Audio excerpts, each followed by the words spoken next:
સ્વેટરના નામે થતી સ્કૂલની મનમાની હવે નહીં ચાલે, કારણ કે શિક્ષણ રાજ્યમંત્રી પ્રફુલ્લ પાનસેરિયાએ તમામ જિલ્લાઓને કડક સૂચના આપી છે।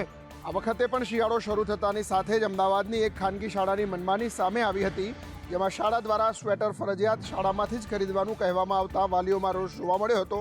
આ પછી અમદાવાદ ડીઈઓ દ્વારા શાળાઓને સૂચના આપવામાં આવી હતી અને હવે રાજ્યના શિક્ષણ મંત્રીએ પણ પરિપત્ર કરીને રાજ્યની શાળાઓમાં સૂચના આપવાનું કહ્યું છે, જેમાં તેમણે જણાવ્યું છે કે બાળકોને ચોક્કસ સ્વેટર પહેરવા દબાણ નહીં થાય, વાલીઓ મરજી મુજબ બાળકોને સ્વેટર પહેરાવી શકશે।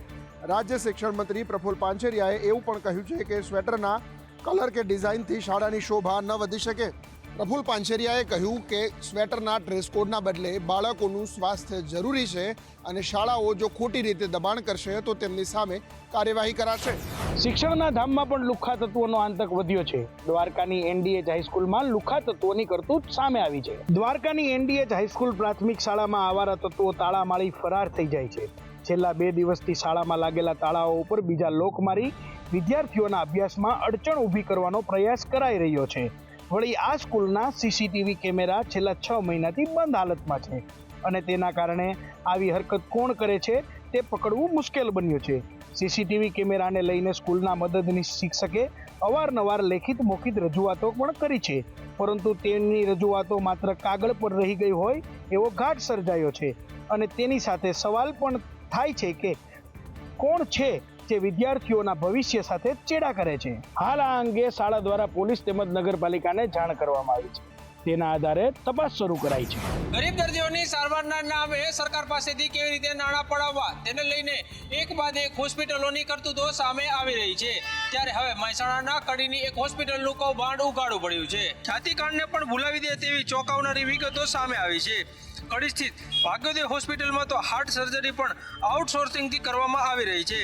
વળી ભાગ્યોદય હોસ્પિટલે અમદાવાદ સ્થિત સંજીવની હોસ્પિટલને કેથલેબ ડોક્ટરો સાથે મેડિકલ કોન્ટ્રાક્ટ જ આપી દીધો છે। દર્દીની સર્જરીથી ડોક્ટરથી માંડીને હોસ્પિટલ સંચાલકોને કમિશન ચૂકવાય છે।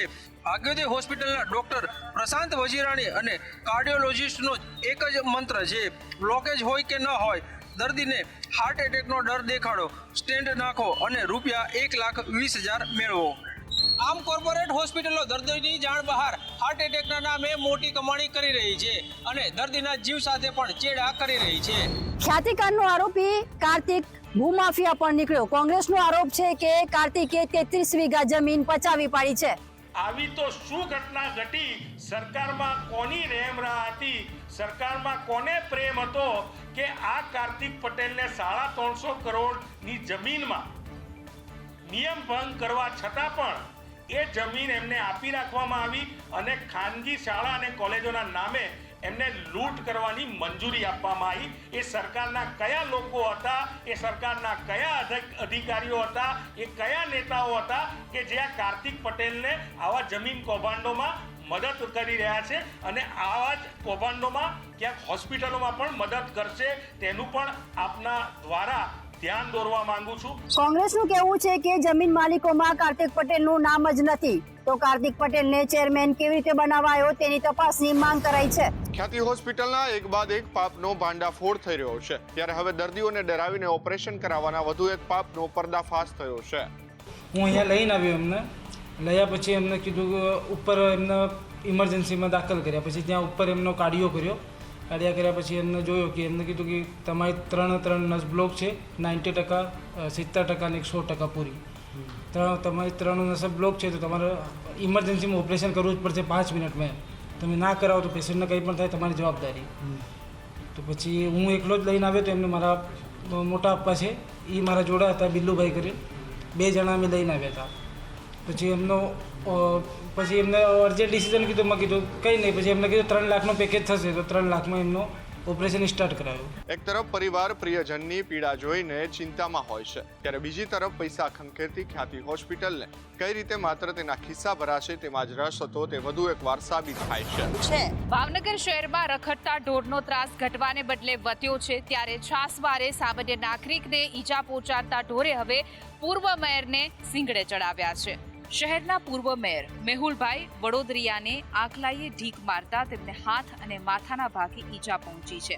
અને તેમને સારવાર માટે હોસ્પિટલ દાખલ કરવામાં આવ્યા છે.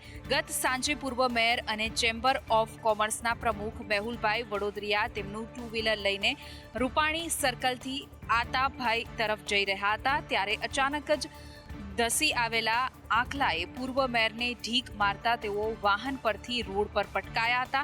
પ્રાથમિક તપાસમાં તેમને કોઈ ગંભીર ઈજા પહોંચી ન હોવાનું તબીબે જણાવતા પરિવારજનોએ રાહતનો શ્વાસ લીધો હતો. તો અગાઉ પણ પૂર્વ મેયર ગોવિંદભાઈને રખડતા ઢોરે ઈજા પહોંચાડી હતી અને ત્યારબાદ તેમનું મોત થયું હતું. રાજપીપળાની કામલ નર્સિંગ સંસ્થા છેલ્લા 20 વર્ષથી ચાલે છે, જે સૌ કોઈ જાણે છે, પરંતુ હવે આ સંસ્થા બોગસ હોવાના આક્ષેપો લાગ્યા છે. આમ આદમી પાર્ટીના ધારાસભ્ય ચૈતર વસાવા નર્સિંગ કોલેજના વિદ્યાર્થીઓ સાથે જિલ્લા કલેક્ટર કચેરી ખાતે ધરણા ઉપર બેઠા હતા. રાજપીપળા ખાતે છેલ્લા 20 વર્ષથી ચાલતી કામલ નર્સિંગ સંસ્થા બોગસ હોવાનો આક્ષેપ આપના ધારાસભ્યએ લગાવ્યો છે. આ સંસ્થા ઊંચી ફી લઈને આદિવાસી વિદ્યાર્થીઓના ભવિષ્ય સાથે ચેડા કરે છે તેવા આક્ષેપ ચૈતર વસાવાએ લગાવ્યા છે. આ સાથે તેઓએ ઉમેર્યું કે વિદ્યાર્થીઓને 3 વાર બેંગ્લોર લઈ ગયા હતા, પરંતુ હોલ ટિકિટ ના મળતા પરીક્ષા આપ્યા વગર તેઓ પાછા ફર્યા હતા. શિષ્યવૃત્તિ માટે પણ ફોર્મ ભર્યા, જે પાસ થઈ નથી. આ વિદ્યાર્થીનીઓની 2.97 લાખ રૂપિયાની ફી કોલેજની અંદર જમા છે. હવે આ વિદ્યાર્થીઓ ફી અને ઓરિજિનલ ડોક્યુમેન્ટ પરત માંગી રહ્યા છે. વડોદરાના અટલાદરામાં બંધ પડેલા સરકારી આવાસ લુખ્ખા તત્વો માટે જાણે મહેફિલ માટેનું સ્થળ બની ગયું છે અને તેના કારણે સ્થાનિકોને પરેશાની વેઠવાનો વારો આવ્યો છે. અટલાદરા વિસ્તારમાં આવેલા મકાનમાં અડીંગો જમાવીને લુખ્ખા તત્વો મોડી રાત સુધી દારૂની મહેફિલ મારતા હોવાનો આક્ષેપ સ્થાનિકો દ્વારા કરવામાં આવ્યો છે. આવાસ ખાલી છે અને તેમાં કોઈ રહેતું નથી અને તેના કારણે અસામાજિક તત્વો અહીં આવે છે. અહીંની મહિલાઓનું કહેવું છે કે રાત્રિના સમયે તેઓ માટે ઘરની બહાર નીકળવું મુશ્કેલ બન્યું છે. સ્થાનિકોનું કહેવું છે કે તેઓએ આ અંગે પોલીસ સ્ટેશનમાં રજૂઆત કરી છે, પરંતુ કોઈ કાર્યવાહી થઈ નથી. વળી આ જે આવાસો છે તેમાં બારી બારણાની પણ ચોરી થઈ ગઈ છે. વળી આ ગુલાબી આવાસમાં 80% આવાસ ફાળવવાના બાકી છે. 2200 પૈકી 200 જ આવાસ ફાળવવામાં આવ્યા છે. હવે અહીં અટલાદરા પોલીસની પેટ્રોલિંગ સામેની કાર્યવાહી સામે સવાલો ઉઠ્યા છે. ત્યારે હવે એ પોલીસે જાગી જવાની અને જ્યાં મહેફિલ ચાલતી હોય ત્યાં દરોડો પાડીને કડક કાર્યવાહી થાય તેવી માંગ ઉઠી છે. સુરતના પાલ ગ્રીન સિટીમાં ધર્માંતરણ મામલે દંગલ થયું હતું અને કેટલાક હિન્દુ સંગઠનોએ આ મામલે હંગામો મચાવ્યો હતો.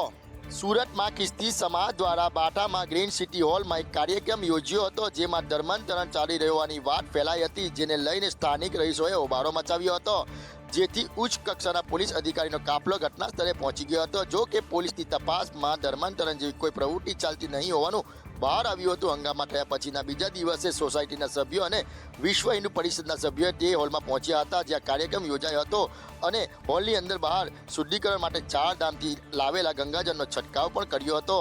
હોબાળો થતાં મિશનરીના સત્સંગ કાર્યક્રમમાં હોહાપો થયો હતો. અંતે પોલીસના સમજાવ્યા બાદ મામલો ઠારે પડ્યો હતો. રાજકોટમાં બીએપીએસ સ્વામિનારાયણ મંદિરને નોટિસ આપવામાં આવી છે. આ નોટિસ પીજીવીસીએલે આપી છે. કાલાવડ રોડ પર આવેલા બીએપીએસ સ્વામિનારાયણ મંદિર ખાતે એક જ પરિસરમાં 1 થી વધુ વીજ જોડાણ છે અને તે મામલે પીજીવીસીએલ દ્વારા મંદિરને નોટિસ ફટકારવામાં આવી છે. આ મામલે કોંગ્રેસના ઝોન પ્રવક્તા સંજય લાખાણીએ પીજીવીસીએલને અનેક વખત રજૂઆત કરી હતી અને પાર્કિંગની જગ્યામાં પ્રેમવતી ઉપહાર ગૃહ નિર્માણ કરવામાં આવ્યું હોવાના પુરાવાઓ રજૂ કર્યા હતા. આ મામલે હવે પીજીવીસીએલ હરકતમાં આવ્યું છે અને બીએપીએસ સ્વામિનારાયણ મંદિરના કોઠારી સ્વામીને નોટિસ ફટકારી લેખિતમાં ખુલાસો પૂછવામાં આવ્યો છે. સાથે પ્રેમવતી રેસ્ટોરન્ટ અને કુમાર છાત્રાલયનું સંચાલન પણ બંધ કરવા તાકીદ કરવામાં આવી છે. 25 વર્ષ પહેલા આ મંદિરે વીજ કનેક્શન લીધું હતું અને આટલા વર્ષોમાં વીજ જોડાણમાં ધીરે ધીરે વધારો થયો છે, જેનો ખુલાસો મંદિર પાસેથી માંગવામાં આવ્યો છે.